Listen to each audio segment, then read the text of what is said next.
All right, Melo, will you please start it? Good morning, Your Excellency. The Bangko Sentral report... You are from? Melo Acuña from China Radio International. Your Excellency, the Bangko Sentral ng Pilipinas reported an increase in foreign remittances last August, and it appears that we will have more remittances until December. But can you please tell us what efforts have you made to further protect our overseas Filipinos, especially in the Middle Eastern countries, where international labor standards are not, in a way, respected? That's not my understanding, no, as far as DOLE's efforts are concerned with protecting all of our migrant workers. No? And it's the whole gamut. No? For instance, currently the DFA, DOLE, etc., are working on inventorying all of our countrymen in the 3 countries affected by the Ebola in West Africa. The number given to me is about 1,200. The instructions given to them are to identify each and every one and to ascertain the risks that they are facing with regards to Ebola. I don't have the agreements that have been entered into by DOLE specifically to address the lack of professionalism, the treatment of some of our migrant workers, especially in the Middle East. I can give you these new agreements that have been signed, some of them as recently as this year, no, to further heighten the protections available to our countrymen.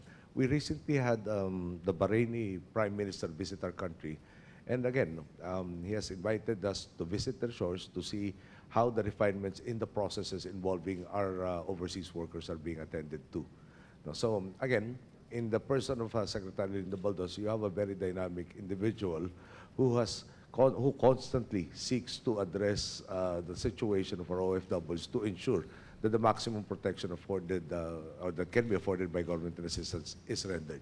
Perhaps as a case in point, may we direct your attention also to the height of the Libyan problem, the initial problem, wherein we were able to repatriate about 20,000 of our countrymen, of the estimated 26,000 who were working at that particular area. The 6,000 refused to be repatriated. And it is to the credit of all the agencies of government involved that we were even able to help in rescuing citizens of first world countries, you know, in evacuating the tensions that were happening in Libya at that time. We can give you so many more, yes, but these are off the top of my mind at this time. Thank you very much. Mr. President, we've noted your accomplishments. What is there for you to do until 2016? There's so much to do. Secretary Abaya here, I think, will be one of the first persons to tell you of the things that have to be done. For instance, I was in Leyte Monday, and I was surprised that we still have to finish repaving the runway affected by Yolanda. Okay. That, I understand, is projected to be by December of this year to finish the repaving to allow jet aircraft to get back there. But through the good works of Secretary Abaya and Secretary Singson, I understand we might be able, no? Hopefully, I'll knock on wood. By November 2014, it might be fully operational to accept jet transport again. The plan for Yolanda also is almost complete, no? Complete in the sense that all of the local government units have submitted their post-disaster needs assessment, no? This had to be vetted by the various departments. We had to actually hire other engineers to assist the various LGUs in coming up with the plans that they had to come up in conformity with the disaster risk reduction law. Okay. Yes. Now, the first 7 months had to entail the relief efforts. Then we are now in the rehabilitation phase, in the reconstruction phase. And going back to Leyte, that, for instance, I want to accelerate the provision of an airport for that area, the Leyte Samar area, that will no longer be in that peninsula where the present airport is. No? The peninsula, in case we've forgotten, in a 2008 study with a 1 to 4 meter storm surge, the portion of the peninsula that has the airport will be flooded. So the airport is necessary to maintain communications and to bring in some of the earliest responders in event of a crisis. And it cannot be in an airport that is subject to being unusable given a storm surge. Okay? The various roads the connectors, no? The second road connector for SLEX and NLEX is still up for final discussions and approval. Improvements in our health networks also is also another priority.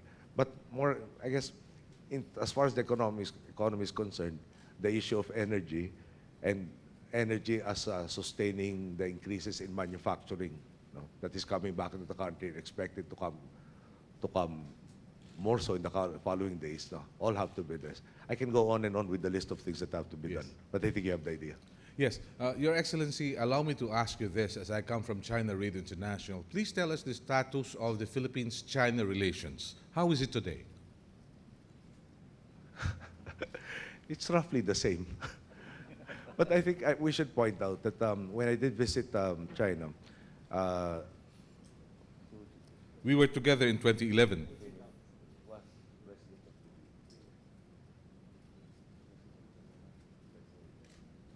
when I met my counterpart, no, Hu Jintao, he did say that the tensions in the South China Sea or the West Philippine Sea should not be the end-all and be-all of our relationships, and that our relationships are multifaceted. And perhaps we can cite two things. So the trade between the two countries continues to grow. Tourism numbers, I understand, from 2012, when all of the trouble started, to the present, also continue to grow, despite travel advisories to us. You have the promise of cultural assistance from them in the provision of Mandarin instructors. And that, according to the Federation of Filipino-Chinese Chambers of Commerce, is also happening. So, in most facets, excluding our differing positions on who is entitled to what in this sea known by many names, is, I think, improving. And hopefully, we can really move on that code of conduct with China as an active participant so that we introduce a regime of stability based on rules that everybody acknowledges that we are bound to.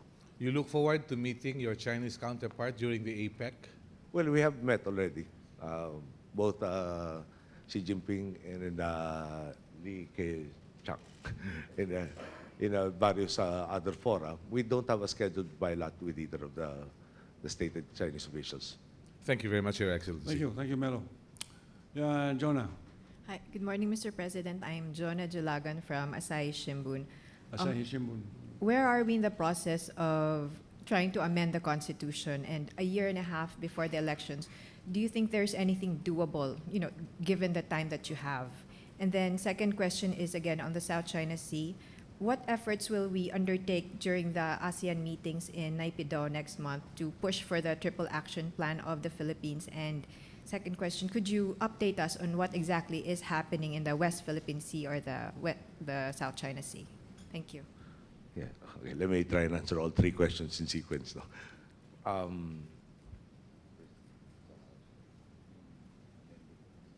Well, would you want me to discuss? My main issue with the Constitution is the concept of judicial overreach. It's kind of involved a discussion if you want to hear it. No, that is the first priority for me. Okay, sorry. Actually brought my old copy of the Constitution in case you also want to quote it. But bottom line is this, judicial overreach. Let me give you a few examples. There was a case pending before the Supreme Court of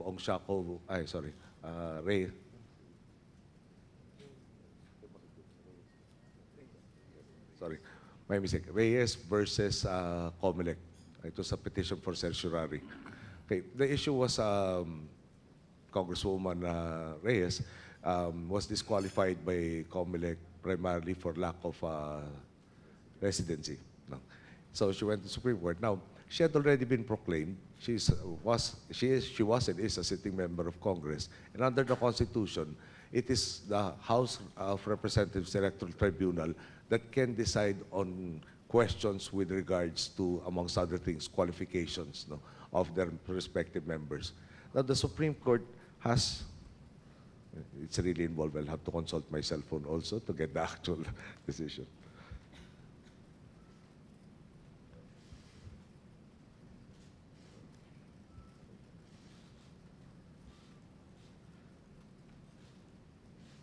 Okay, the SC Supreme Court's first resolution was an outright dismissal of Reyes' petition for certiorari and affirmation of COMELEC's final decision. The second Supreme Court resolution denied her motion for reconsideration. Now, it's our position, and although these are two separate and co-equal branches to ours, that the Constitution is very explicit. It's the House of Representatives Electoral Tribunal that can, or is the sole judge of determining the contest. So the proper course of action should have been let the HRET finish its job, and if there was grave abuse of discretion, then that would be the opportune time for the Supreme Court to intervene. But the HRET, I understand, has not finished its job and already have a ruling questioning the ruling that is, not questioning the ruling that is forthcoming, but rather rendering the forthcoming ruling seemingly moot and academic. Then there are other examples. For instance, before our term, when the Supreme Court ordered the MMDA and various other local government units and the DNR to undertake the Manila Bay cleanup, that was in effect usurping the powers of the President as general supervision over the executive branch. Now, that is, I am told by our lawyers, that is normally not done, as the court will annul a particular law, for instance, but cannot order a separate and distinct branch from performing its functions. Then, of course, with the DAP, that's the other issue.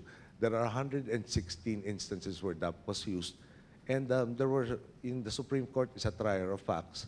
The facts have to be ascertained by the lower courts, and not the Supreme Court. So in rendering a decision, there were no facts that were being adjudged by the Supreme Court, and yet we have this ruling on the DAP.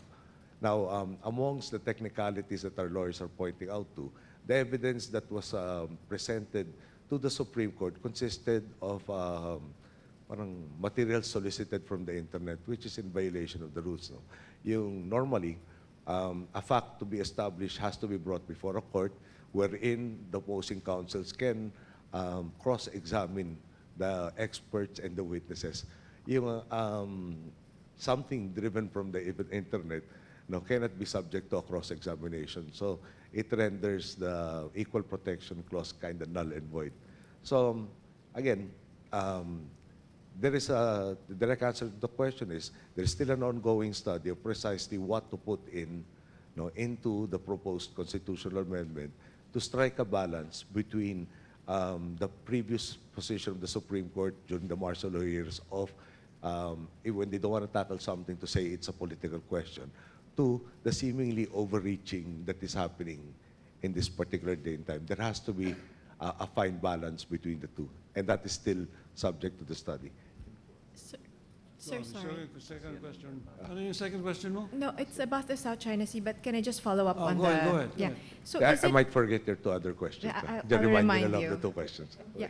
So is it correct to say that since you are still supporting efforts to change the Constitution, is it correct to say that whoever you will anoint as your successor will also be taking the same issue? He will make it an election issue? That I think is too speculative on my point. There might be changes between the time we propose this and also by the time my successor starts in office. So if somebody I will appoint will obviously have to be of the same frame of mind and the same temperament and the same analysis of the problems confronting us. And the second question is about the South China Sea. What efforts will we undertake in Naypyidaw to push for the triple action plan?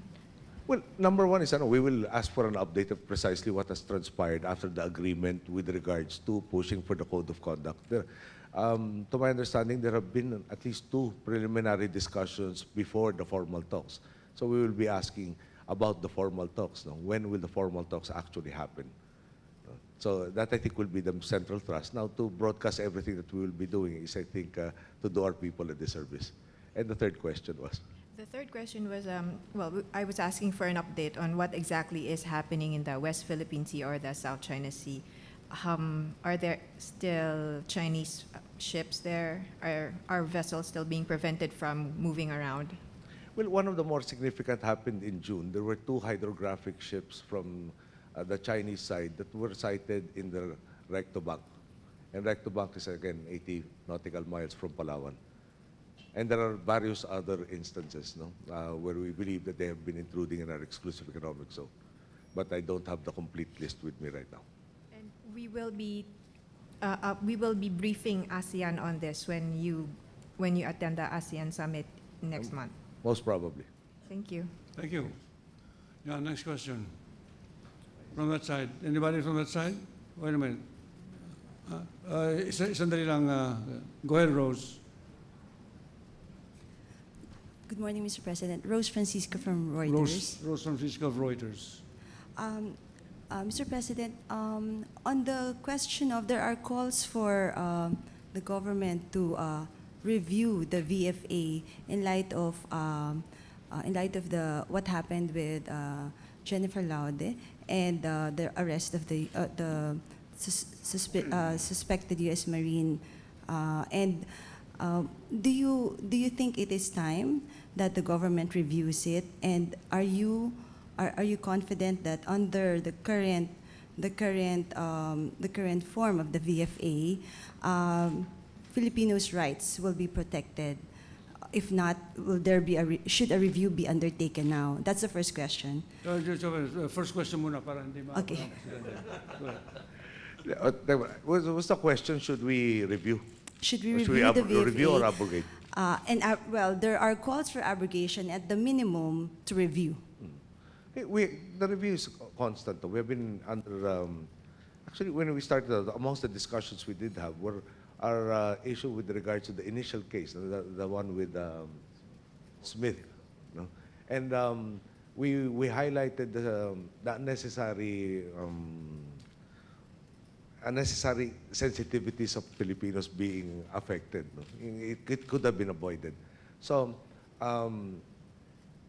let me answer the part about abrogation of the treaty.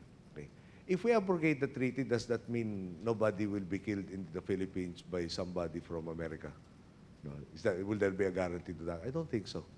No. Do we state, is our position, when we abrogate it, is the fundamental theory, no, that there will be instances or crimes like this guaranteed to happen because there is that treaty. One person's acts, or even two persons' acts, is enough to condemn the 300 million Americans. That I think is too far-fetched. No? In the same token, that I guess in the reverse, no, there have been Filipinos who I assume have also killed Americans in America. Now, the fundamental point that has to be raised is there was a crime committed. There has to be the finding of the guilty party and the accumulation of the necessary evidence to make this person answer for the crime before our courts. And that, I think, is being done now, currently. And in fairness to the Americans, they have made available the suspect for investigation and for judicial processes, which the treaty calls for. Now, I don't think there's any shielding. There is the desire for protection of everybody's rights, from the victim to everybody who's accused. No. So at the end of the day, the treaty, no, serves a purpose for our country as it serves a purpose for America. And we live, we are imperfect beings, and this is an imperfect world. No, one instance of things that nobody, I believe, really wants to happen has happened, but the tragedy, will be settled in that the guilty will be made to answer for the crime. You want to follow up on that? Actually, I have a second and third question. Is that okay? Okay, quickly. Yeah. Okay.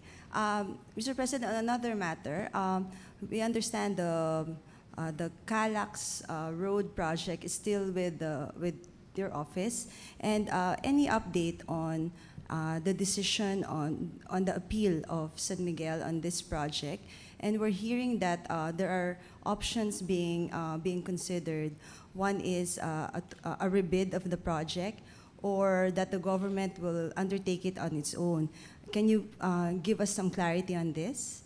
And the third question, sir, is... Yung second question muna. Okay. Go ahead. Anyway, in Calax, what is the fundamental issue there? In the bid document submitted, and the portion which is more or less a template, SMC's position is that there was a typographical error of para lack of 4 days in the bid security document. The Department of Public Works and Highways asked for a clarification by the ANZ Bank. No, and San Miguel itself stated that their bid security was good for 180 days as opposed to 176. Now, government allegedly, no, and allegedly because the bid documents were returned to SMC and they opened it up before the media, they said that their bid would have been over 20 billion, if I remember it correctly, versus the winning bid of about 11 billion. Now, if we accept the winning bid at this time, when there is an allegation that there was a much superior bid, then we will have to explain to the people the 9 billion difference that we forego. No? We get the infrastructure, we get a premium of 20 billion allegedly from one bid, or an 11 billion premium from another bid. Now, at the end of the day, we have to protect the people's interests. Now, the proposal for government to actually undertake the project defeats the whole purpose of the PPP project, no? Wherein to free our resources for other infrastructure needs. No? There are private sector individuals or companies that are willing to provide us the infrastructure we need and to deliver a premium to us. So, how do we meet that the attainment of the goal of getting the best deal for our people? So I'm inclined to think that a rebid would be the proper course of action on this particular issue. Okay. Okay. And on the third question, on the government seeking emergency powers for the looming power crisis next year, are you satisfied with how Congress is moving on this proposal? And what do you want to see in the next 6 months so that we can for the rest of the year before 2015 happens? What do you want to see in place? Well, we've made our positions known to the leadership of both chambers. No, the bottom line is, one of the options, no, to rent generators for about 2 years is no longer an option. It will take them 6 months to set it up. No, and the problem basically is, if you look at the raw numbers, there is a modicum of reserve. Our issue is the idea of the forced outages. Forced outages you cannot plan for. That's why they're called forced. No? They're unscheduled. The rating of the equipment. So the challenge was, you can take a view of, I'm the guy who says, plan for the worst and hope for the best. Or you can take the opposite view of hope for the best and plan for the best. We think that at the end of the day, if we don't have power next year, government is no longer in the generating, the distributing aspects of power. No? But at the end of the day, if there is no power, and the selling of power for that matter, no? If there is no power come our summer months, there will only be one party that will be blamed, and that will be the executive. No? So we were asking from them various powers, no? And not emergency, but these are really embodied already in IPIRA, to address the situation if and when, no, El Nino is really severe, the forced outages in the trend that they have shown in the past 2 years or so continue, to address also the cannot be postponed Malampaya shutdown, amongst other things. Now, yung ILP is a plausible substitute. But these standby generators, for the most part, have never been considered as baseload plants. No? What's the difference? Yung standby generator, you run for a few hours. These ILP producers, in effect, no, will have to produce on a very regular basis, perhaps on a daily basis, if and when the serve situation is seriously jeopardized. Now, we go into the yellow alert or at worst, red alert that they call. Now, we wanted to have other options to be able to draw from in case there's a need. We were talking to several business groups probably a couple of weeks ago. And they were saying, for instance, let's run the Malaya plants. No? And together they will produce, anybody remember? I think about 600 for both Malaya 1 and 2. I'll have to check that particular figure, okay? The DOE's response is these plants are old. No? How old are they? They're 30 years. They're over 30 years. Spare parts for these plants have to be fabricated rather than ordered off the shelf. Okay? What is the issue? you need something like 2 million liters to run it, if I remember correctly, 2 million liters of fuel to run it both daily. The capacity of their storage yard is about 600,000 liters daily. This is barged across Laguna Lake, and so you cannot sustain both. Now, if you operate them at full capacity, there is a 90% probability that they will conk out. If you run it at about 2/3 capacity, you will have a 50% probability that either one or both will conk out. No? So from 300 each, it will be about 120. No? That you more or less will have confidence that can run for about 4 months during these critical summer months of ours. So again, we in the executive, who will be blamed if there is a shortage, wanted parang, a lot of options to draw from. We were asking actually for about 400 megawatts, no? Yung to be able to rent these generators that could add 400 megawatts, even if the worst case scenario is about 1,000 megawatt shortage. Hey, what do we want to see in the coming days? Perhaps we'd also like to ask the judiciary to finally rule on the Redondo issue in Subic Bay, no? With finality. As you know, that could have been decided rather quickly from our perspective, and if it had been approved, then you would have additional 600 megawatts already being produced by the end of this year, but it's still pending with them. So the ground has been prepared, and after that, nothing else, because there is that pending issue with the courts. Just a Okay, follow-up. Huh? Just a Oh, go ahead. Quick follow-up. Taking away the Redondo, the options that you've laid out, how would that redound to cost for the consuming public, and what can you say to the public, given that there is expectation that costs would increase and it would add to their burden? The projections are not that big an increase. No? But at the end of the day, you will be getting from sources that are more expensive, like diesel, like bunker oil, no? Rather than, for instance, from coal or from hydro or geothermal sources. So that's to be expected. So yung companies that we talk to have this phrase, no? The most expensive power is no power. Okay? So, for instance, semiconductors account for a very significant export item for us. If you have a shutdown from their 24/7 plants, no, you throw away significant batches of their products. So if there is no power, you throw away their production, then all the lost opportunities go hand in hand. No? There is I'll have to check my cell phone again. What is the cost of no power?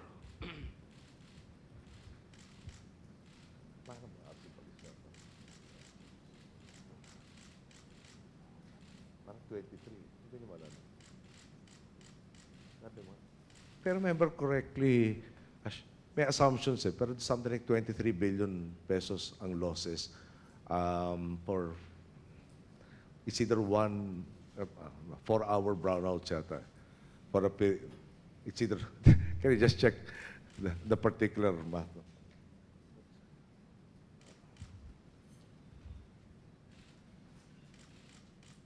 Okay.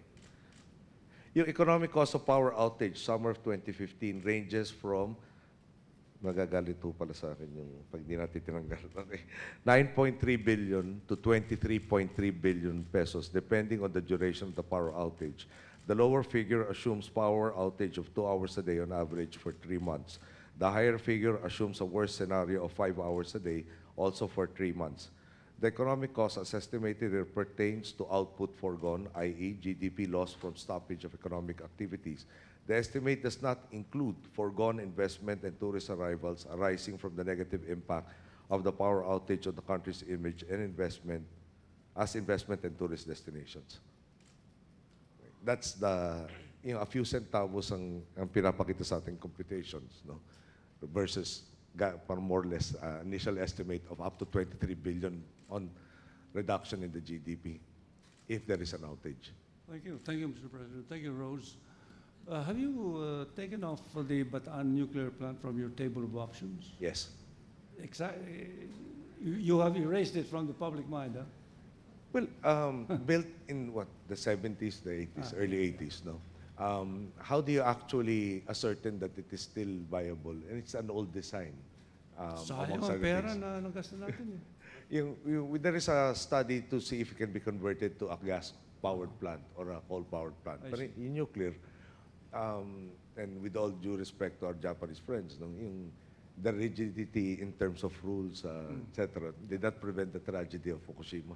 Yeah, I understand. Yes, Raisa. Raisa Robles from the South China Morning Post. Of course, right side. Good morning, Mr. Of course now. President. I wonder what your interesting question again. Yeah, my editor and I talked last night about what questions I should ask you. Okay. Baba mo nga konti ang microphone so that we can hear your voice. Okay. All right. Last July, China announced Operation Fox Hunt to go after corrupt Chinese officials who have fled abroad with ill-gotten wealth. This is part of President Xi Jinping's crackdown on corruption. Has any Chinese official in the mainland or the embassy here expressed concern over dirty money from China being hidden in the Philippines? And would the Philippine government be open to assisting China in Operation Fox Hunt? Because the Australian police, for instance, has said it will help seize such assets within weeks. Not to my knowledge, have there been discussions with our Chinese friends with regards to this particular operation. But we, in general, would be open to cooperating with any other country with regards to stamping out corruption, number one, and also in compliance with our commitments with regards to anti-money laundering activities. Including helping seize such assets. Based on our Philippine specific soil. rules, no, and our laws. It has to be in conformity with our laws and procedures. I see. Next Okay. question. With all the investigations and arrests of high-profile personalities your government has undertaken, your critics have openly said they intend to charge you and have you arrested, especially on PDAF, the moment you on DAP, the moment you step down from office. How do you feel about such threats?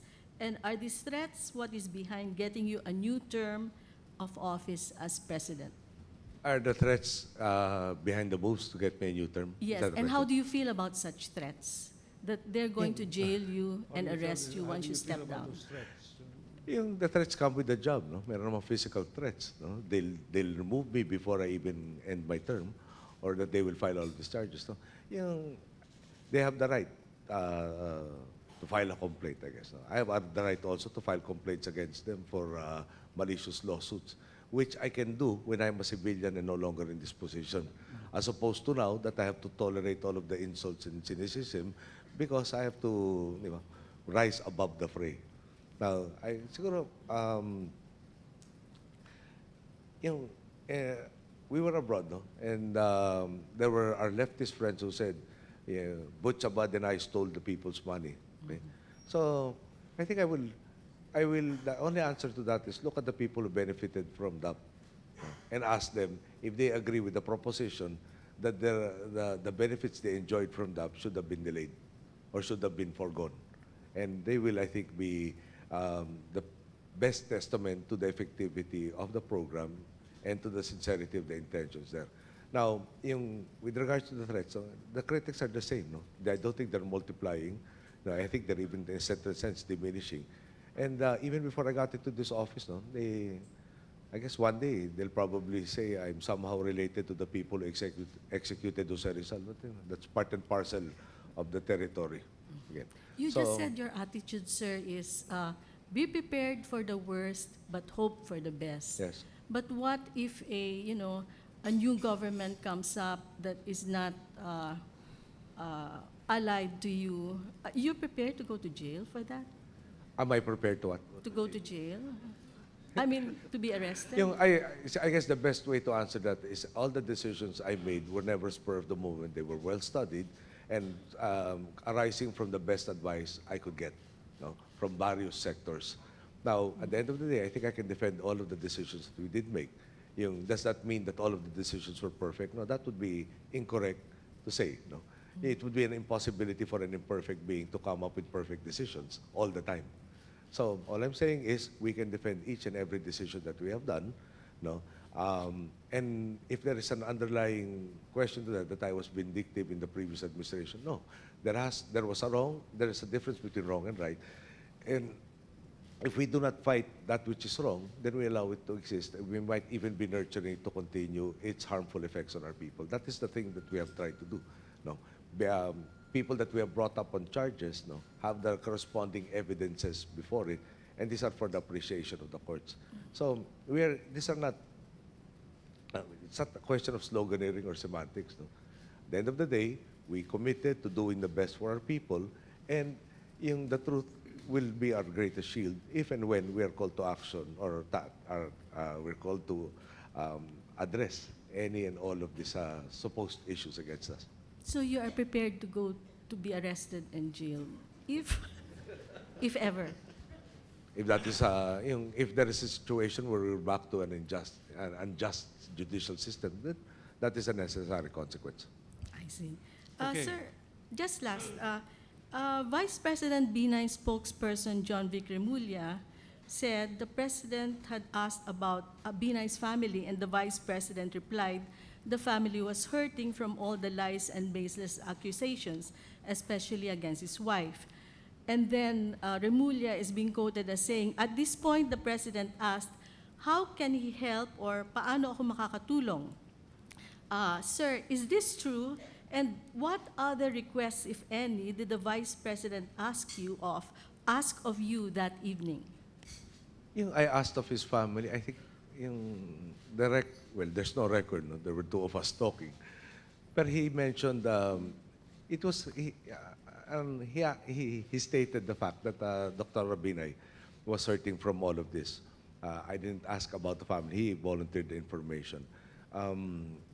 In the person who did what, I guess, with all due respect to the spokesperson, I think he had it reversed. He had it in reverse. Please clarify, sir. Well, let me go back to your question. No? I inquired about his family. No, the vice president told me about his family.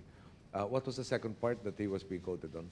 The spokesperson said, quoting you, he Yes, said, I at remember this na. point, the president asked, how can he help or paano ako makakatulong? Well, baka naman the reverse is actually true. No? The vice president was saying, he was asking advice, for instance, on what to do. So I didn't offer to help. He asked for advice on how to handle the situation, amongst other things. So you didn't offer to help him? It was the vice president who actually initiated the meeting. No? He texted me and asked if he could see me, and I said yes. I readily agreed. And to put the matter correctly on the record, there's been so many speculation. We never had the meeting in Malacanang. No? We had the meeting in Bahay Pangarap, where I reside. This was at night, about 9:30 or thereabouts, lasting past midnight. Just curious, sir, the other question that I had, did he make any other requests? Because what has come out in the news and what you said was that he apparently requested that you talk to the Senate President. But were there other requests that he made? In fairness, no, with regards to the Senate, he was saying, the normal processes are the ombudsman investigates, and if there are evidence, if the evidence or warrants, then the ombudsman brings it to Sandigan Bayan. So he was saying, is it possible for the Senate to terminate their inquiry in aid of legislation, given the fact that the proper forum would be the ombudsman's office? And he said, we'll inquire from the Senate President. I think the things that I mentioned more or less encompass everything that was discussed, except perhaps to reminisce about the times when we started the relationship during the snap election. No? If in case you don't know, the Vice President and I worked together at the start of EDSA. We were in Makati thanking the volunteers who tried to guard the ballots in Makati. No? That's where we first heard the news. He actually escorted me back to our residence in times where I got my siblings and brought them to a safer location. Present in all of the coups, no? Defending my mom's administration, Mayor Makati. And then parang philosophies also, how to govern, etc. So he actually stated the point, and I hope I'm not violating any confidence, where he stated I'll say it in Tagalog first. Tanggap ko na magkaiba tayo sa politika, pero magkaibigan tayo. Perhaps the way we handle our politics and our styles, etc., might be different. No? Our routes towards that which we want to attain will also be different. But at the end of the day, he still acknowledges that we are friends. Sir, do you ever go on Facebook? I have staff who handles the Facebook. If you remember, my phone was supposed to be hacked a while back. And to be honest, parang in space of minutes, there were 500 or 1,000 messages coming in. Parang you couldn't read the message that you were trying to read because there were so many notifications of everything else. I would want to be able to go and answer directly in Facebook or on Twitter. Manolo here, Quezon, handles it for me in the sense that he gets general guidelines on these are particular trends, these are particular questions that are being asked. How would you like us to answer it? Pero yung just answering each individual, is kind of impossible. Just to give you, I tried to play around when they hacked the phone. There were some messages that I felt really needed action. But I was wondering if my answering them will lead to, a lot more text messages and not all of them worth reading. If, for instance, meron text na HAI. No? So I say, okay, yung HAI. So I guess that's a stylized hi. No? Now, just to figure it out, the 1% of our population is 1 million. No? Okay. Then even, 10% of that, the 100,000, times 1 minute to answer each one of them, the 100,000 minutes ka agad yun. So at the end of the day, parang di yata kaya sagutin to lahat to. So that's how we try to handle it. Both on, Manalo, we're on Facebook, we're on Twitter. How about the other one, yung favorite ni Sunny, Instagram? Sir, just an observation. 25 million Filipinos are on Facebook now. I was asking, do you surf? You don't have to answer, but do you look at what is on Facebook? They actually provide me hard copies of various comments, both positive and negative. Do I surf? Sometimes, actually it's my assistant, si Jun, behind me, Asik Delantar, who I asked to research particular topics. For instance, yesterday we were talking about lighthouses that are needed in the country. So I asked him to research on the ferry mishap in South Korea. So basically, I tend to ask the staff to do the surfing for me to get the relevant data that I'm looking for. Thank you, sir. Great, thank you. Reza. Yes, from this side. Joel? Joel Ginto of Agence France Presse. Good morning, Mr. President. Bonjour, Joel. Sir, how do you address criticism that the Philippines is treating Louder, please. Sir, how would you address criticism that the Philippines is treating Pemberton with kid gloves? And while you've dismissed the Pemberton case as an isolated incident, are there adjustments that can be made both from the Philippines and the U.S. sides to make sure that cases like this and the Daniel Smith case doesn't happen again, especially with EDCA forthcoming? We're handling him with kid gloves. In fairness, given similar conditions, a Filipino citizen accused of this crime would probably have the same treatment. Let me be very precise. And the lawyers were actually briefing me on this. In the suspect or the person alleged to have committed this crime, baka di mang tama yung phrase na yun, alleged. No suspect was captured in flagrante delicto committing the crime. Okay? So you cannot make the warrantless arrest, among other things. Di ba? He has to go through, and a Filipino citizen, suspected of committing that particular crime, when he's not caught in the act, will undergo a preliminary investigation. That is actually what this person is undergoing. The preliminary investigation will now come up with a finding of whether or not there is evidence, prima facie evidence, to support a charge that this person committed a crime. So again, a Filipino citizen, in the protection of his rights, has to undergo the same process before he is charged and before yung issues about custody now come to the forefront. Okay? So we submit he is not being treated with kid gloves, and the Americans, may I reiterate, are conforming to the treaty wherein they have to make this person and others available for both the investigative and the judicial processes that are forthcoming. So we're kind of jumping the gun. And in a sense, yung treating him with kid gloves is treating him equally as any citizen of ours who is alleged to have committed a crime or is accused of committing a crime or allegedly accused of committing a crime. Oh, Sorry, Joel. pagkausap yung mga lawyer, kailangan very precise yung language, Joel. Okay. Sir, so how would we make sure that incidents like this won't happen again? Joel, that's an absurd question. Yeah. Sir, I No, mean, sandali. We're both Catholics, I think. Yes, sir. Yeah? Oh. Yung Cain and Abel in the Promised Land. Ha? Di ba? I mean, you name any situation where there are people. You name any country that never had a murder. Yeah? They're going to say, ensure that there is no murder that happens here. We can make it very difficult. We can get to the point that there's certainty that you will be convicted, if you commit a crime. Pero to tell you here, in a population of 100 million, there will be no more murders. I'll be lying to you. Joel, sir, okay. I mean, is there anything that can be done to guide the conduct of visiting American troops so they won't be exposed to opportunities that would lead them to cases like this? Yeah, That's what I I meant. thought of that philosophically also. Yeah. Yung once Sir, is there something that once in the there- agreements that can be adjusted? I guess it's the same token that when our OFWs are accused of killing their fellow OFWs in the Middle East, for instance, can something be done about that? Yes, we are trying to do so many things about it. Meron kang counseling beforehand. Meron all of these helplines. Perhaps even may restrictions on where they can go to, better policing. But at the end of the day, you're talking of thousands and thousands. That what would you have us do?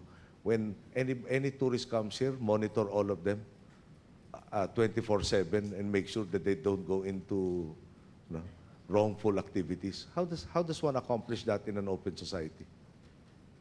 Okay, Joel. Sir, Thank you. just one Oh, sige, final point. dali. Sir, the NDF mentioned yesterday that there would be informal talks in the Utrecht. Are you pursuing peace talks with communist rebels, and is this something that you would want to progress before you step down in 2016? Well, that's a hopeful message from them, But may I reiterate that they were the ones who walked out.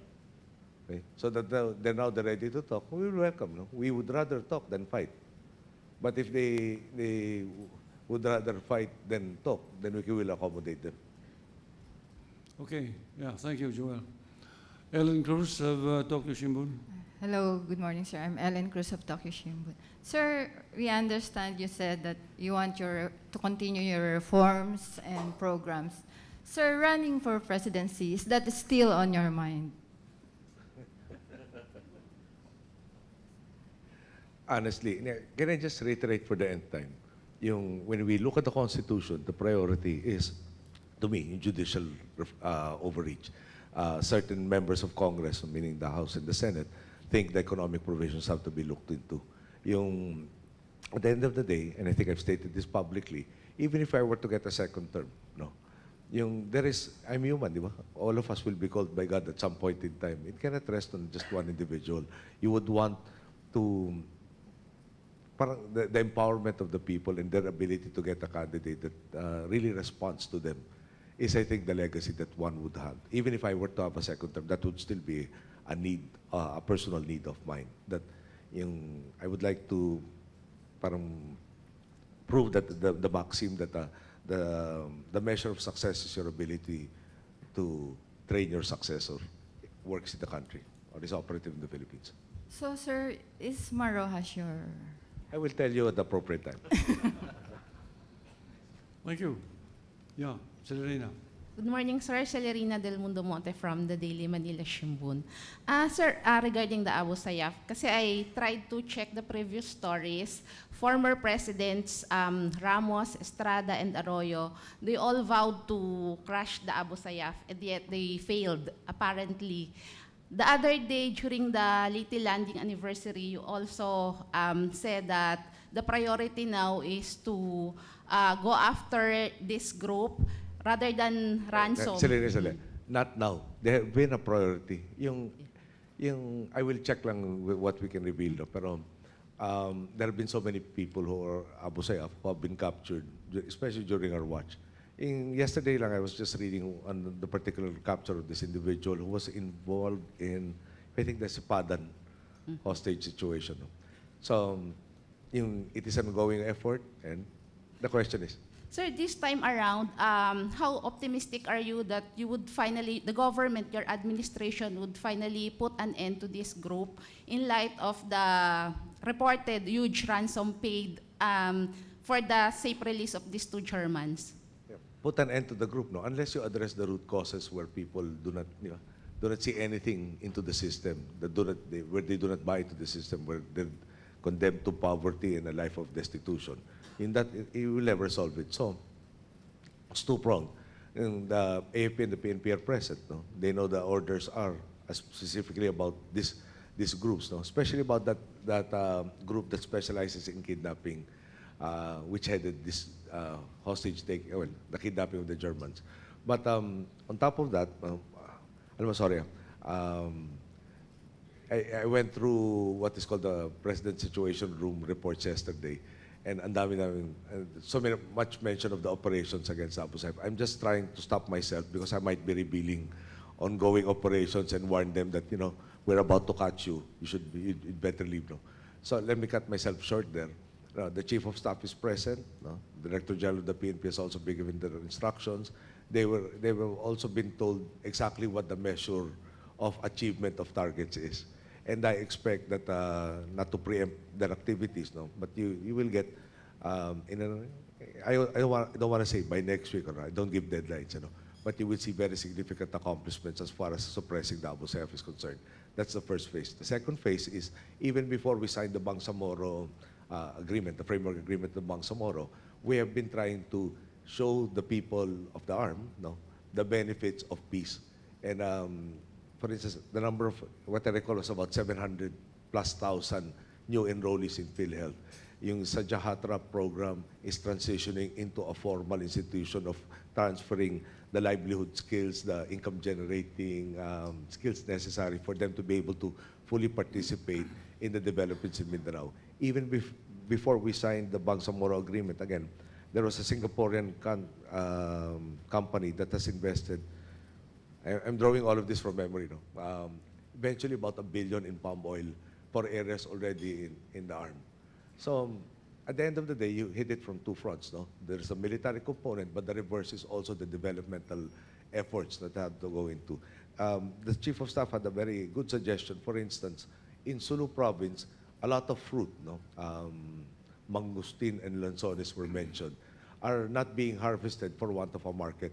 So when we were informed of this, the Secretary of Trade and Industry, Greg Domingo, has been instructed to set up buying stations or to facilitate the buying of this produce so that it spurs the economic activity, especially in Sulu, and also for the other components of the Basulta group of islands. So altogether, that will seek to address, or if at the very least, minimize the problems. But again, if there is intense poverty, there is no hope for them, and you keep on, you will have suffering and more suffering from their perspective. That's how they're being recruited. We will try to change the status quo to get them to buy into the system and be partners in development rather than people who stifle the development activities in the area. Sir, what is the strength now of the Abu Sayyaf? And once and for all, the other day you have mentioned that no ransom came or no fund came out from the office of the President. Once and for all, could you confirm or deny that ransom was paid for the safe release of these two Germans? And if there was any ransom, where did it come from? You should ask the people who negotiated rather than me. And in this particular case, the Germans were the ones who were negotiating. Okay. And that's the answer to the second question. The number is, wala naman yata objection. I think the estimate now is about 200 in Sulu, And together with the auxiliary, yung mga people who are relatives who support them, about another 400, yung total of 400 armed sa Abu Sayyaf in Sulu. So sir, sorry ha, just to press on ransom. So you're not aware if ransom was paid? Again, no, my focus then was there was the threat to behead them, yung military option which comes into the police option, which is very, and number one, it's the final option. It's risky. That was what was my attention was focused on that particular day. And we also had the NEDA board meeting na hindi naman pwede delay yung 18 projects. So we were having the NEDA board meeting, then I was being apprised of developments, and then I was back to the NEDA board meeting, then I go back to the plan refinement of how, if we had to take direct action, what it would entail. Then I also had to talk to the German ambassador, no, to show them that we are, we are exerting, well, to add my voice to the voices that they already had to talk to ensure the safe recovery of their citizens. Sir, last So point. there you have the question. Last point, Huh? sir. Sige, because we have to keep this short. Huh? The last three questions. Go ahead. Sir, regarding the ISIS, before the government was saying that you have to check if there were really some Muslims who were recruited to ISIS. Was there any confirmation or what regarding that issue? Again, not just our intelligence sources, but the neighboring countries' intelligence service says that our terrorists, who were branded with another brand previously, are rebranding themselves. So in fact, the report from that foreign intelligence service says our terrorists are opportunists who are trying to capitalize on the notoriety of ISIS at this time. Thank you. Okay. We'll have to have the question short, huh? And just short, sweet, and snappy, huh? Go ahead. Good morning, sir. I'm Confi Manala from Yomiuri Shimbun. My questions are focused on the West Philippine Sea, especially the Chinese reclamation there. So if I may be allowed to ask my questions all at once, because they're all related anyway. Anyway, does the Philippine side see the Chinese reclamation in the West Philippine Sea, particularly the establishment of runways and other military facilities there, as a threat to its territory? And how does the Philippines side view the China's ambition to achieve air superiority in West Philippine Sea? And once these runways and military facilities becomes operational in the West Philippine Sea, does the Philippine side see this as a game changer that will forever change the status quo in the West Philippine Sea? And aside... Okay. That's all, huh? Go ahead. I think those are rhetorical questions. There are no other answers, but actually what seems to be in your mind already. Is it a game changer? Obviously, it's a game changer. We think it's not in conformity with an agreement that they signed into in 2002 called the Declaration of Conduct of Parties in the South China Sea, which talks about not to improve. No, we have issues about the reclamation about rocks, submerged rocks being turned into islands.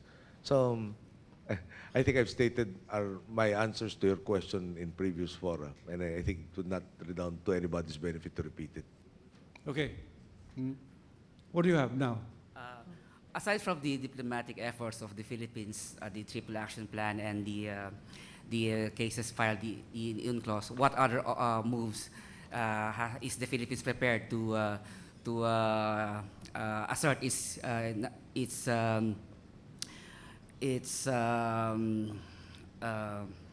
do you call this? Its position. I think we've done. Assert our position in the West Philippine Sea.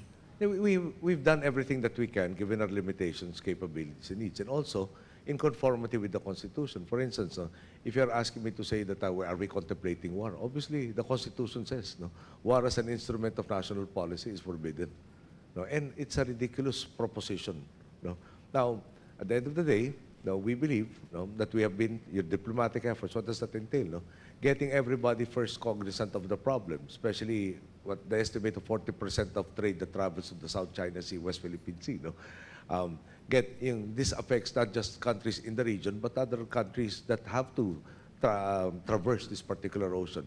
Second, it is only us who have initiated arbitral proceedings, and precisely to challenge the 9-dash line.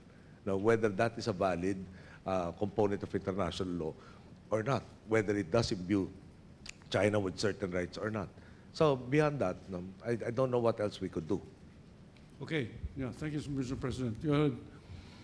Good morning, Mr. President. Simone Orendine for Voice of America. Sorry, I'm really cold. My teeth are chattering. My question is related, and it's a follow-up to something you had said earlier, actually, about bilats not having any bilateral meetings scheduled with President Xi. And is that going to be pretty much the situation until the end of your term, or what's going on? Because 3 years ago, while you did have that previous meeting, the visit to China, you had decided, both countries, to set aside differences. But 3 years ago, there was no arbitration case. There was no Scarborough Shoal. There wasn't any of those kinds of issues. So how do you see this relationship? Where do you see it going until the end of your term? Well, we are trying to keep the lines of communication open. We do, even on the ground, the Chinese ambassador and our Secretary of Foreign Affairs, amongst others, keep on dialoguing. There are certain quarters that are being said that they're being tasked to be a back channel also. Our representatives our ambassador, in fact, in Beijing, is actively fulfilling her mission. Now, in APEC, wherein we will be meeting in November, I have scheduled bilateral talks with various other countries. The Chinese side has not asked for a bilateral talk. The Philippine side has not also asked for it. Both of us, I guess, and I'm hopeful, are looking for a solution that can be win-win. But at the end of the day, our position is preserving the status quo doesn't do anybody any benefit. That's why we entered the arbitral proceedings, and that's why we are pushing for the code of conduct. Now, to back off from the two, will just exacerbate the problems that we're seeing in the South China Sea, West Philippine Sea. Okay, yeah. A quick follow-up to that. Quick. There's talk that there are some in the Chinese government that are just simply waiting it out until your administration ends. Then they will pick relationships back up with the country, with the Philippines. Yes, and that might be the case, no? But at the end of the day, the fundamental question is, there are 9 dashes intrude in our exclusive economic zone. Will any successor of mine say, okay, please take this portion of the Philippines and please take that portion of the Philippines? I don't think any successor who wishes to remain in office will take that route. So you can bury your head in the sand, but at the end of the day, it's still a problem. And I guess the focus is to achieve a solution through peaceful means bound by international law to everybody's benefit. Thank you. Thank you, Mr. President. Yeah, go ahead, please. Good morning, Mr. President. My name is Marianne, and I work for the French daily newspaper La Croix and Swiss newspaper Le Temps. I have 2 questions. The first one is, what news do you have from hostages still detained by Abu Sayyaf, among them one Swiss guy? And the second one is, could you confirm that foreign donors, that no donation has been stolen about Yolanda Rehab?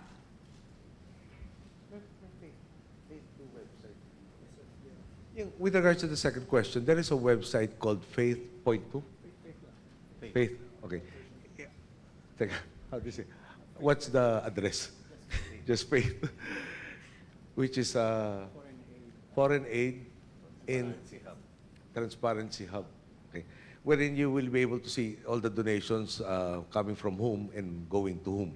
There's supposed to be a report also on what actually went to government and what has been dispersed and what is still being kept in the coffers, and why it is being kept. So, I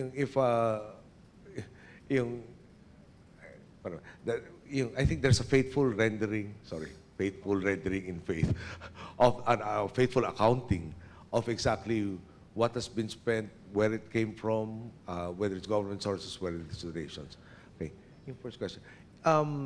With regards to the other hostages, we understand they're reasonably in good health. No? We are monitoring them. I cannot go into too many details of exactly where they are, but they are being monitored. But can I just state for the record that we are in constant touch with the respective embassies, and governments through the embassies of these hostages to ensure that there is a cooperation in the attempts to secure their their recovery, and their safety. Now, we won't proceed on an unilateral basis, but rather on a bilateral or multilateral aspect to ensure that everybody's needs, sensitivities, etc., are addressed. Thank you. Thank you. Go ahead. Good morning, President Aquino. I'm Yan from Phoenix TV, Hong Kong. From Hong Kong TV. My question, to make it short and precise, is the administration seeking to establish some sort of military hotline or any other sort of crisis management mechanism with China, just like that between Vietnam and China? Do you think it would help to somehow help ease the tension in the South China Sea? If so, what are some of the preconditions for it? And otherwise, why not? I'm just formulating the answer, to try and be as diplomatic as possible. With the oil drilling rig incident between China and Vietnam, as you mentioned, the hotline exists, various official channels are present, and backdoor channels are also present to manage any situation. That was the statement issued after the party-to-party dialogue that they had roughly about a year ago or so, a year and a half ago. The mechanism didn't help to damp down the tensions. No? You had collisions, you had near collisions, you had so many vessels, both sea and air. That's reality. In the Philippines, we have this saying: if you want to get somewhere, you have to look at where you came from, to be able to know where you're going. So, that will a hotline help?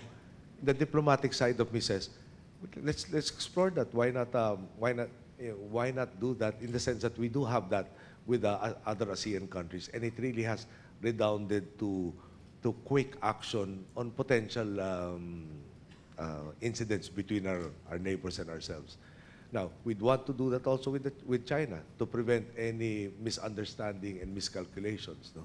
And again, we try to, and the record will show, no, that we try to not pose a threat to anybody. No? And if you look at it from that perspective, then there is no need to escalate any tensions that might involve armed conflict. So, shall we establish it? Yes. But perhaps there are preconditions for it. No? Trust on both sides has to be elevated.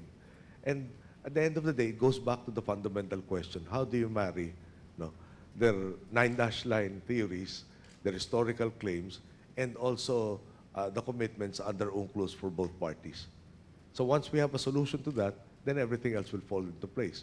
Now, there have been tensions since the late 70s.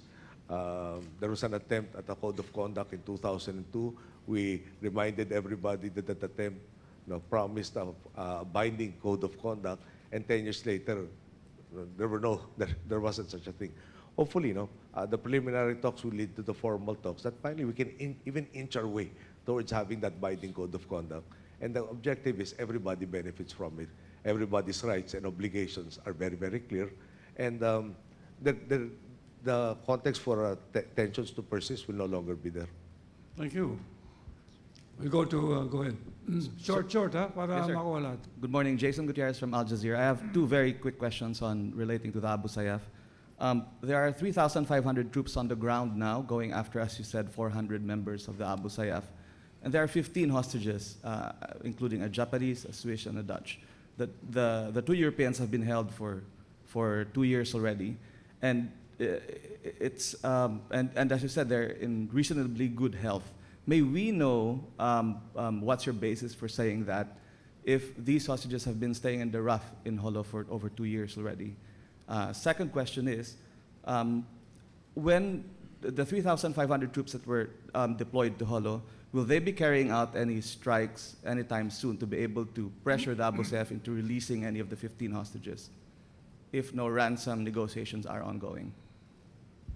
If I tell you all the operational details, and you'll be writing about it or broadcasting it, then I'll probably tell the Abu Sayyaf, please prepare, we will attack you in such and such a date. That is, I think, irresponsible on my part. No? Can I just state that our law enforcement and military forces are professionals who know their mission and who are undertaking, what are required of their missions in coordination with, again, the governments through the embassies of these hostages, so that we do not take any unilateral action. How May I do you know, sir, know? the basis of The your basis of statement your- that they are in reasonably good health, knowing that Basically, they've from been the intelligence reports that I get. Now, if you ask me details, then I will be able, a reasonably smart individual will be able to say, ferret out who our sources are, what our means are, whether it's electronic surveillance, whether it's human intelligence, etc. I cannot reveal these details, and I hope you understand that. I do, sir, but surely 2 years in the jungles of Holo. When you are being asked to ensure that they are safe, that no direct action is precipitously undertaken, and we have agreed to the same, no? How do you actually force the situation?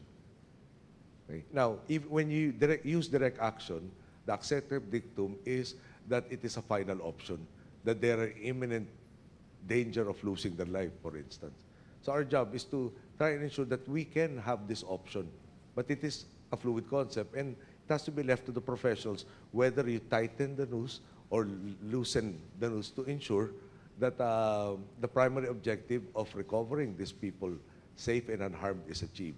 Now, there are other activities not directly related to the hostages, in the sense that we are targeting people who are not with the hostages but are providing certain support services to them. Now, and we have been getting quite a number of big fish. There have been successes and there have been failures, but there is persistence. And at the end of the day, once we deal with all of this Abu Sayyaf, and you will be told as soon as it happens, then that, I think, is proof of our efforts against them. Thank you. One very quick last question lang, sir. Sige, So are you saying then that the 15 hostages are not in imminent danger of their lives? That is what is afforded to me by the intelligence reports we have. Thank you. Go ahead, Dario. Good morning, Mr. President. My name is Dario Agnota. I write for Kyodo News, Japanese news agency. I have two very quick questions. Number one is on Pemberton. General Katapang told us earlier that he was airlifted to Camp Aguinaldo. What exactly is the agreement that you reached with the U.S. Embassy or the U.S. government? Can you tell us more about it? Who has the custody of Pemberton at this point? If you were listening to the answer, Karina, yung custody happens when you charge somebody. Right. We're still in the preliminary investigation stage. No? He is in our camp, Aguinaldo, not an American camp. No? And of course, no American camps are permitted under our Constitution. So even before there is a requirement for him to be in custody, he's actually being made available for the investigative and eventually the judicial processes. So, and thank you for saying that. No? I didn't know if they had actually accomplished it already by 8 a.m. today. And it seems that is confirmed. Then I think that's a very healthy development. Yes, but he is being detained in a military camp, in a Philippine military camp. So who will be guarding him, and what's the agreement exactly? Combination of both, no? Both their services, meaning the Americans, and also us. But it is our camp. He's being held in a building within our camp. I think is the primary takeaway there. I just have to emphasize that. If a Filipino citizen is undergoing a preliminary investigation, and no charges have been filed, even if it were murder, I think you have to release them within 36 hours. No, if you're not, you have to charge them before the 36 hours expiration happens. Otherwise, you will be guilty of illegal detention. So here, I think he is not even given that privilege. Okay, one last question. Go ahead. About the, earlier you said that so far there's no scheduled bilateral meeting yet between you and the Chinese president when you go there for the APEC summit. I was just wondering, is there an effort on the part of the Philippines to initiate a bilateral meeting between you and President Xi Jinping? You're host to 21 or 20 other countries, and everybody, you're a world power, you're an economic superpower, wants a bilateral meeting with you, and it's 2 days. You have all of these sessions, then all of the bilaterals will be on the sidelines. So we will be the host next year. we will not impose upon them that which we might have difficulty also addressing. So wala. Thank you. Okay, thank you. Go ahead. Good morning, sir. I'm Cliff Benzon of Nikkei. My question is, how do you solve a problem like NAIA congestion? NAIA congestion, sir. NAIA congestion, the airport congestion. NAIA. Okay. There is a plan, for instance, to build a new runway, no? A third runway, which will take care of the smaller aircraft to have more events. Events are takeoff and landings. No?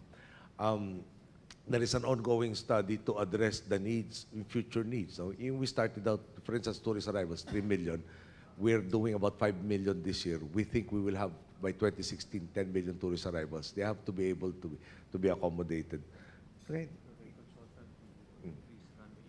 Can I ask na lang Secretary Abaya to answer that particular concern since it's in his department, and I'll just relax my throat a little. Well, we are moving general aviation to Sangli. Clearly, in the 2015 budget, we are transferring, the Air Force is here, $1 billion to develop the old Cagayan de Oro Airport so as to transfer the 15th Strike Wing based in Sangli, Cavite, to now move there to CDO, while we'll take over eventually the runway in Sangli for general aviation. We are master planning Clark. A terminal is being built there. A consultant is being procured in order to have increased runway capacity, to have more takeoff and landing. And essentially the improvement of NAIA, Terminal 1 and Terminal 3, and eventually having a operator and maintenance provider for all of this.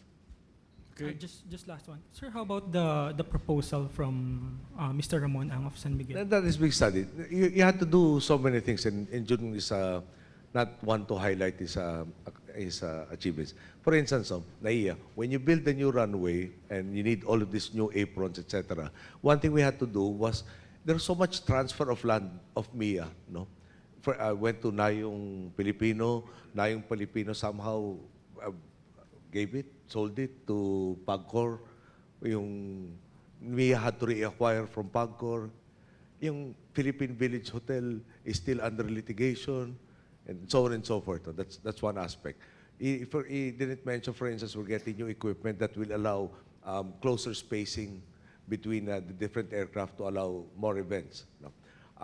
You're trying to improve all other airports that will in effect draw passengers from NAIA to other areas like in Caticlan and Calibo Airport. Parang, the concept is a tourist comes here, wants to go to Boracay, has to go through Manila, then to either Calibo or Caticlan, spends roughly about a day of his vacation just traveling. If there is an improvement in Caticlan, there is one plan that extends the runway over the water, no, that can accommodate bigger aircraft, then you can fly directly into Caticlan.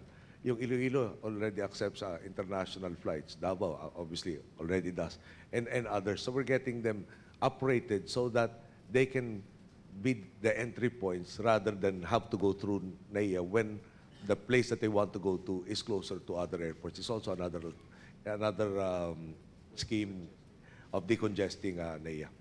Okay, thank you. Thank you very much. Girlie. Good morning, Mr. President. I'm Girlie Lina with the German Press Agency. Sir, Baba mo ko tayo microphone so that we can... Yeah. Girlie with the German Press Agency. Sir, you mentioned earlier that you spoke with the German ambassador just before the hostages were freed. Did he give any indication that Germany was prepared to pay ransom? Yung most, I think, of this dialogue, remember, I was in the NEDA board meeting, and the NEDA board meetings are really, really very long. And anything that's not tackled there delays whatever is needed by the country. So, he had been talking already with the Secretary of National Defense, the Chief of Staff, and previously with the Secretary of Foreign Affairs and others. I just had to hear from him the confirmation that I was asking, what are the German sensibilities about this? No? In fact, one of the questions I asked was, the Germans launched the raid against terrorists in Mogadishu. Why did you go direct action? And the answer then was, basically they had the opportunity to do so. So I was trying to gauge whether or not our employing direct action would merit support from them. No? So it was a very fluid situation. We met somewhere beyond 10 o'clock a.m. No? And there was that threat of beheading by 3, by 5. So we went in and out, but a lot of the details were being handled by other persons in our government rather than myself. No? Okay. Sir, just two quick follow-up. Sir, did you have a chance to meet with the German hostages before they left? And if we can confirm that Germany paid ransom, that is against our no ransom policy, do we file a protest against that? I didn't meet the hostages. No? They have been through quite a lot. I'm sure they'd want to go home. I didn't want to impose on them any further hardships. Sa ransom, let me state that it's a Philippine government policy that we don't negotiate with terrorists and we don't pay ransom. No? Other governments, if they do so, no, it's not our call. No? They have their sovereign rights, they have their directions, they have their policies. But sir, doesn't that give us bigger problems with the Abu Sayyaf now? And we mentioned that also to them. No? If they do consider this route, no, then that produces a bigger problem for us. No? But having said that, no, we as a people look at our visitors as talagang guests, and they were, how should I put it? While they are our guests, they are being treated this way. It's so anathema to our culture and to our psyche as a people. No? And we want to be able to say that we cooperated fully with all of these other governments to ensure the safety of their citizens, which is, I think, our responsibility as a host. Having said that, no, I'm so tempted to tell you what to expect in the following days. But I think I will be compromising and putting at risk people who are undertaking my orders. Can I just say that please await developments. They will be self-evident. Thank you. May I have one more, sir? Oh, sige, sige. On another topic, it's 2 weeks from the anniversary of Haiyan. May we know, you said earlier that the plan is almost complete. May we know an update on the recovery efforts, and when do we expect the master plan to be approved and implemented? Thank you. The master plan in a general aspect has been approved. But I want it to be, I want to deliver everything that has to be delivered quickly, as quick as possible. So to ensure that, I want specifics. This project will happen at what time, for whom, costing how much. So that detail is the only thing missing in the master plan. No, but in terms of the total funding requirements, it's above 160 billion. It's less than 170 billion. No, in terms of the major activities that have to be done, also, in terms of the detailed structural engineering that had to be submitted from the LGUs, my understanding also it's done. But everything that has to be done is there. Everything that has already been done is also there. That still needs to be done is in that plan. I want it as detailed as possible, that I can follow up with the respective agencies and say, you're late by 2 months or you're ahead by 1 month, etc., etc. Are you satisfied so far with what has been done in the affected areas, and what are the biggest challenges you see? Thank you.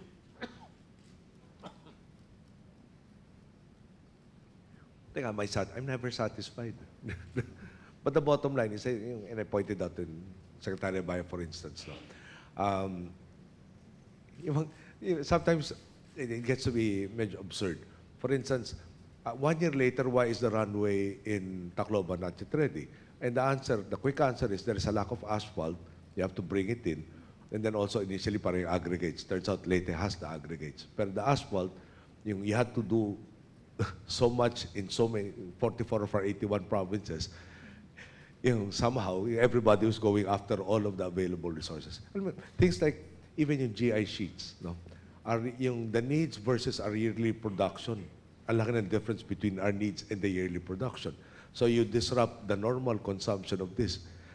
That had to be managed also. So am I satisfied? No. I wish everything that had to be done, were done after 1 year. But that might be an impossibility. What is the number? 1.4. Well, 5% of our population. 120,000 houses are the things that are in my mind. Yung houses, we might have the funds. We might have the materials already. Then you don't have the land. Then when you're given land, it's land nobody wants. Now, the land has to be certified na is it safer as an area to set up the communities? Yung soil boring test, the actual survey, yung infrastructure to get to the site, yung nearness to livelihood opportunities, etc., etc. There is a call, for instance, now to stop distributing yung bangkas. Kasi baka mag-overfishing naman raw. No. I guess the central message is after 1 year, we spent 7 months in the relief portion.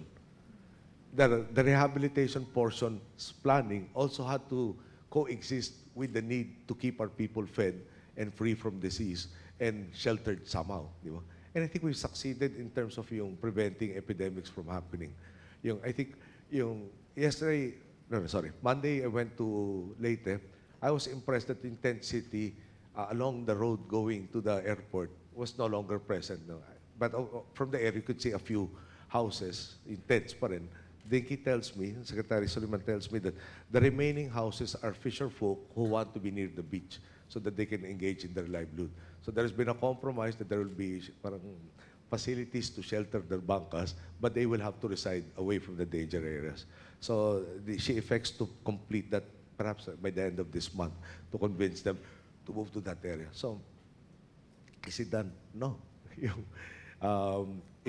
Even from the start, I think we did mention it's a multi-year effort. But we think it will be substantially accomplished by the time I step down, yung bringing back the communities, not just back, no, but really better. Thank you, Mr. President. Are you going, by the way, to Tacloban? Went last Monday. I see. You went last Monday already. But we'll be going somewhere in the area for the first year anniversary. I see. Yeah. Oliver Teves from the Associated Press. Sir, I think we can all agree that the Subic killing is not an ordinary killing, precisely because the suspect there was an American Marine who was in the country supposed to be helping our troops become better soldiers under this agreement. And the way you describe the legal process makes it appear that this is, an ordinary murder. I think that is what some people are not very comfortable with in the way you describe this. It's like, just one of those things. So your question? The question is there a way for you to, or is there a statement you can make to the public, to the Filipinos, that can somehow, maybe even the families, alleviate their feelings, this feeling of tragedy. I know that this has to go through the legal process, but I think some kind of statement from you about this, more than just saying, oh, we will go through the process, 36 hours, you will have to release him, etc. Things like that. You're going on and on. And I've answered the question several times, no? No. Bottom line is this. If you were a Filipino accused of the crime, yeah, you will not be detained at this point. No? If you cannot be charged, you will have to be set free. This guy is an American and he has less rights than a Filipino accused of the same crime. So you're saying special treatment.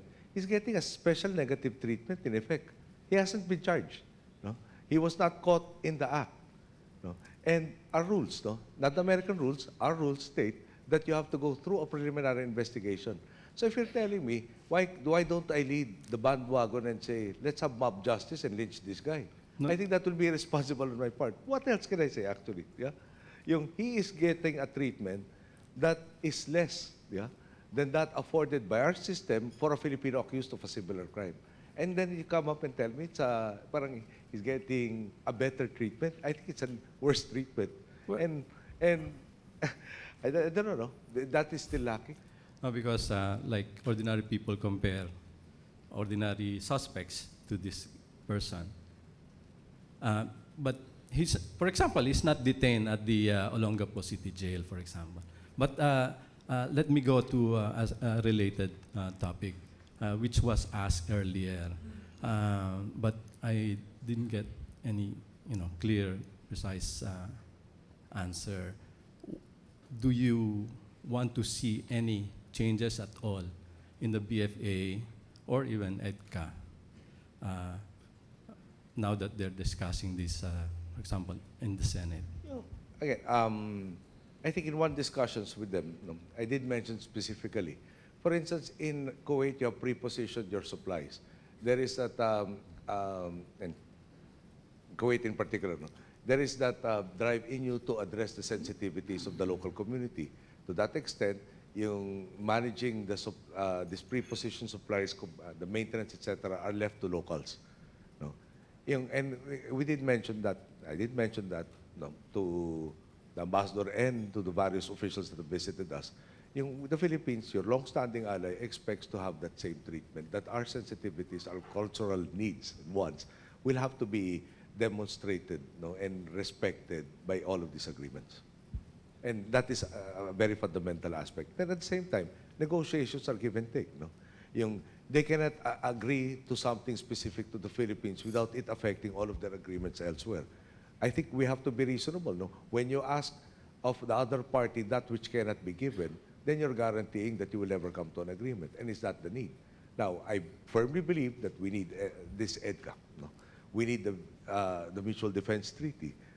We need this to address challenges that we are facing today, not just on political tensions, military, potential military conflicts, issues about territory, but even in terms of humanitarian assistance, the ability to be able to respond to changes being brought about by global climate change, for instance, given our limitations. So the ability to maintain communications, the ability to be able to transport people and goods here and there at very adverse conditions, the ability to be able to know what is happening on the ground anywhere in the country. All of this will be assisted by our participation in both the treaty, the BFA, EDCA, etc.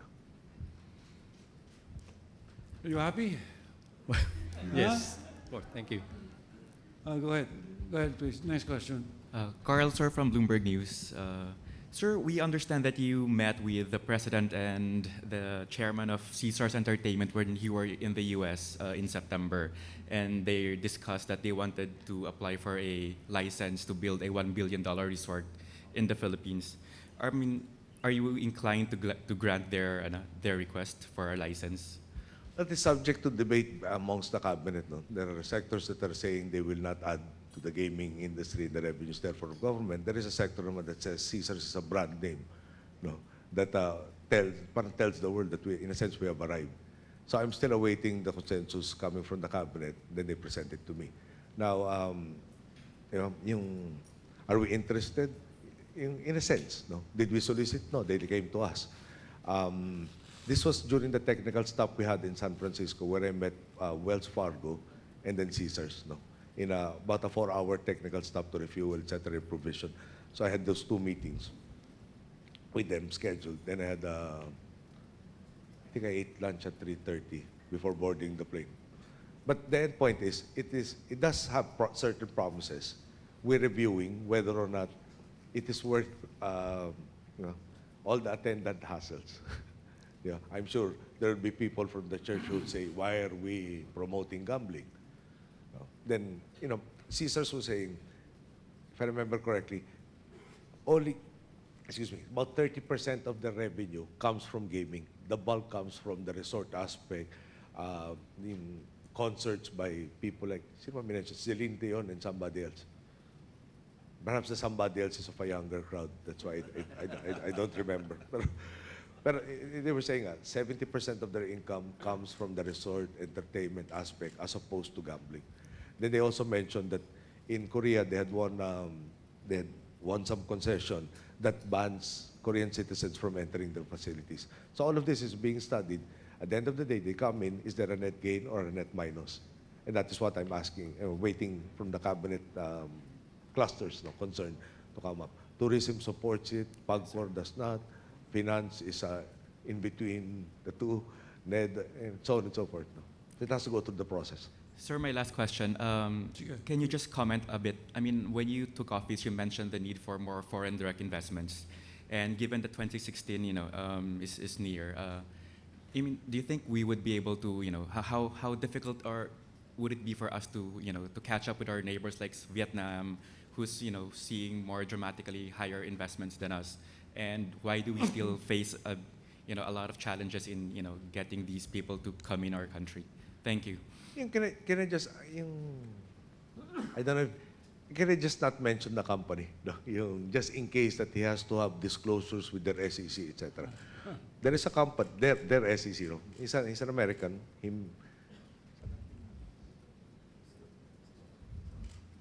This guy, just to give you an idea of the interest, no? He's, can't even describe what the product is, but I guess to give you an idea, no? He has contractors in China who have employees numbering 600,000.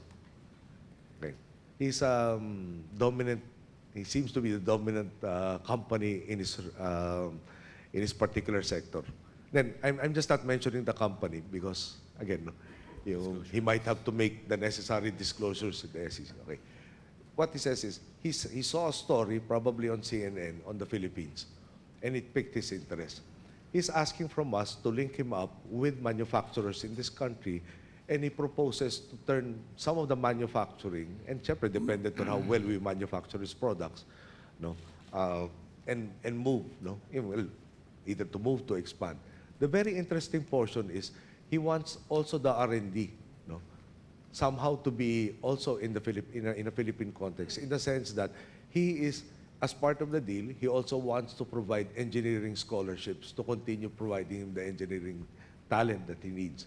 Okay. What is really amazing is that he really sought us out. I think I met him in Boston. And again, it resulted basically from this small item on CNN. Now, the economic cluster tells us that when we talk about investments, because of certain accounting rules, there is money that comes in, no? But it is in categories that do not go into the account for FDI. So if we say, to a layman like myself, sinabing investment, this qualifies to certain accounting rules. That particular investment cannot be in the foreign direct investment category, various rules and regulations. So as you know, we went to Germany and we talked to Volkswagen, and we're lobbying to become a production hub. Yung Japanese firms like Mitsubishi have already bought a plant, and they're putting their money where their mouth is, and they are putting up that stamping plant in the anticipation of the other upstream and downstream industries that will support the automotive sector. Yung manufacturing, can I just point out, has actually increased. My memory says 10 point something. No?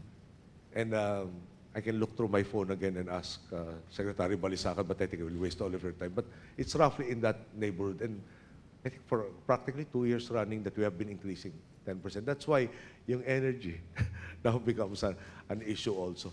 Not just our needs now, but yung for 2020 and down the line. Okay. Thank you, sir. Thank you. Yeah, go ahead. Good morning, sir. Raul Dancel, the Straits Times. Can I just press you on the Pemberton Laude case? You said earlier that his transfer to Camp Aguinaldo is a healthy development. Could you care to expound on that statement? Previously, the Daniel Smith case, he was in the U.S. Embassy, not our facility, extraterritoriality. Now it's in our camp. No? I think they are responding to our needs and our sensitivities. Another question, sir. Would you attend Jennifer Laude's wake in as much as Vice President Binay himself went there recently? In general, I don't attend wakes of people I don't know. I find, and I'm speaking for myself now, I'm uncomfortable in trying to condole with people who don't know me. No? And parang how can I say that I really sympathize with your loss and have some relevant discussion with them on trying to assuage their loss at that point in time. If I know the person somehow or if the person is close to me. For instance, I went to the wake of the mother of Governor Umali recently. The mother of Governor Umali had entertained me in her house in the years previous. Governor Umali is a very close friend. In Leyte, I went to the unanticipated demise of the wife of Congressman Boying Kari. No? And I had a chance to talk also to his children. The eldest is 23 and the youngest is grade 6. Now, as a general rule, I attend wakes wherein there is some connection so that I don't want to be a burden, but rather I want to help them at their time of grief. Sir, on another topic, my last question. There are reports, some verified by the AFP, that there are jihadists from Malaysia, Indonesia, and Singapore who are now in Mindanao and are in fact forming a core ideological group that ISIS may recognize, which would be a bigger threat than Abu Sayyaf. What steps are you taking against these foreign jihadists in Mindanao? Parang I'm repeating myself.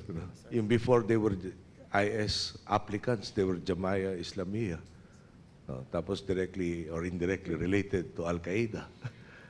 They're now Kalipaya, Islamiyah, etc., etc. Parang the steps, no?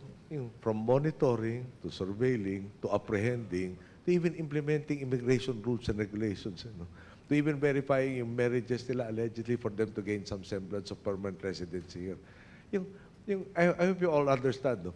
Even when I was a congressman, there are certain things that I really cannot discuss in public because you cannot assure me that Abu Sayyaf does not read or listen to you or watch your programs. Let's leave. At the end of the day, if I have to make a statement, the statement is our law enforcement entities, our military authorities apprehend the people who committed crimes against our people. And that is our statement. No? They wind up in jail after going through all the processes required by our laws.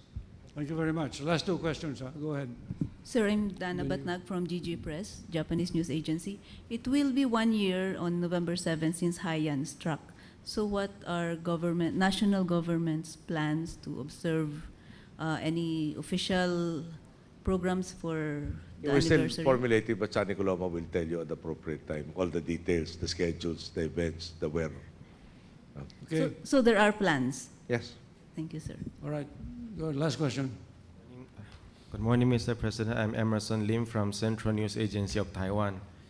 Able to encourage more Taiwanese tourists to come to Philippines and Taiwanese investors to come here, the Taiwan representative to the Philippines has urging the Philippine government to ease the visa requirements for Taiwanese and to sign an economic cooperation agreement. What's your thoughts about this, sir? Our visa requirements are, they will have to come from a study by our Department of Foreign Affairs. But of course, we want to welcome more Taiwanese investors and tourists to the country. In terms of the economic agreement, the mechanism is very well established between our MECO and your TECO. That's Manila Economic Cooperation Office and the Taiwan Economic Cooperation Office. So, and it redounds to both countries' benefits. So I don't see any problem with that. Of course, I cannot. It can be in the form of a treaty, etc., based on the One China law that we have, policy that we have. I have a quick follow-up. How about the fishery enforcement agreement? That is still being worked out at the present time. No, the last report was that it was not yet concluded. Our Department of Agriculture that was the report to me. Can I have one more? Maybe this is a difficult question. How do you handle Philippine-Taiwan relationship under the One China policy? Well, from our side, we try to seek somebody who is very cognizant and knowledgeable about the Taiwanese culture, political system, etc., so as to be able to serve as an effective voice to protect our people's interests in our relations with Taiwan. But I admit, it is a very difficult process. Wherein there are, if I'm not mistaken, under the One China policy, I, the Vice President, the Secretary of Foreign Affairs, Secretary of National Defense, cannot have any contact with any Taiwanese officials. And when you don't have contact and you have to come to terms and come to agreement, that becomes a very difficult activity when you can't talk to each other. Thank you very much, sir. Okay, well, thank you so much, ladies and gentlemen, and thank you, Mr. President. This is the first time that this forum did not ask any questions on the social life of the President. I was saying, Mr. President, that this was the first time that nobody asked you about your social life. I have a naturalistic question. So there's nothing to talk about your social life, huh? Absolutely nothing, huh? Just to give you something, when I was in Boston, part of it was we had a neighbor. Okay? In the course of 2.5 years, I got to talk to, I'm sure once, I'm not sure if we got to talk to twice. No? Bottom line is, when I got back to Boston, I saw the mother. And the mother, after she introduced herself, she really looked exactly the same. No? This was after many years. 31 years. 31 years. I stopped myself from asking the status of her daughter. Okay, thank you. Thank you, Mr. President.